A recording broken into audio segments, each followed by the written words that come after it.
Hello everyone, আশা করি সকলে ভালো আছেন। আমি মিজান আব্দুল্লুর চলে আসলাম নতুন একটা ইম্পর্টেন্ট টপিক নিয়ে, জমি সংক্রান্ত।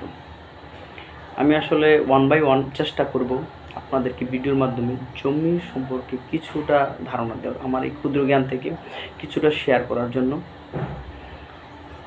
যাতে আমরা আসলে জমির কাগজপত্র সম্পর্কে কিছুটা ধারণা পেতে পারি।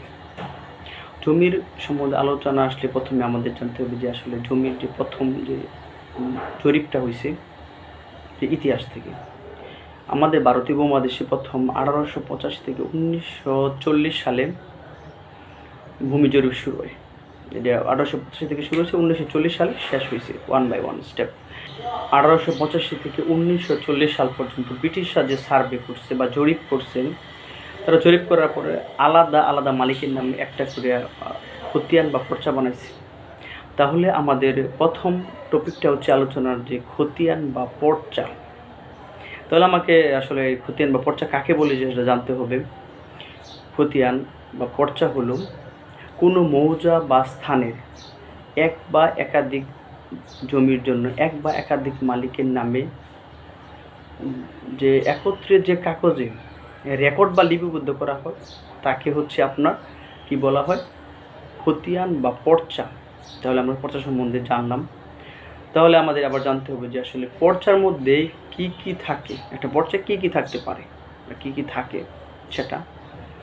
পর্চা থাকবে প্রথম হচ্ছে মালিকের নাম, যে জমি কিনছে যে মালিকের নামটা থাকবে, মালিকের বাবার নাম অথবা স্বামীর নাম, মৌজা, থানা, জেলা অবশ্যই থাকবে, জেল নাম্বার থাকবে, জমির শ্রেণী থাকবে, জমি উঁচু নিচু না বিল হাবিজাবি অথবা কৃষি না অকৃষি, জমির পরিমাণ থাকবে যে কতটুকু জমি এখানে আছে, জমির পরিমাণ।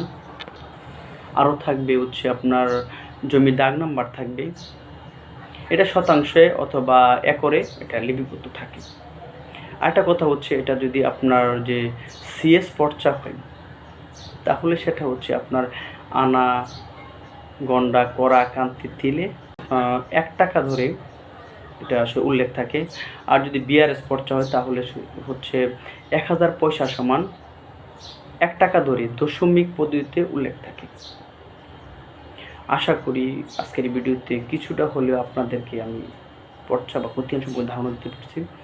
ইনশাআল্লাহ নেক্সট ভিডিওতে হচ্ছে সিএস ক্যাডাস্ট্রিয়াল সার্ভে সম্পর্কে আমি বলবো, যে প্রথম যে সার্ভেটা হচ্ছে ক্যাডাস্ট্রিয়াল সার্ভে, সেটা সম্পর্কে আপনাদেরকে বিস্তারিত বলবো, দেখাবো যে কোনটা আপনি দেখলে বুঝতে পারবেন যে এটা হচ্ছে সিএস পর্চা, এটা কী কী থাকে কেমনি বোঝা যায়। যাই হোক, আশা করি আমাকে সাপোর্ট করবেন, শেয়ার করবেন ভিডিওটা, আমাদের দোয়া করবেন। আর আমি বাংলাদেশের যে কোনো প্রান্তে কুরিয়ারে নকশা ডেলিভারিতে দিয়ে থাকি। কারো যদি নকশা প্রয়োজন হয় অবশ্যই আমাকে ইনবক্স করবেন, দ্রুত নকশা ডেলিভারি দেওয়া হয়। আসসালামু আলাইকুম।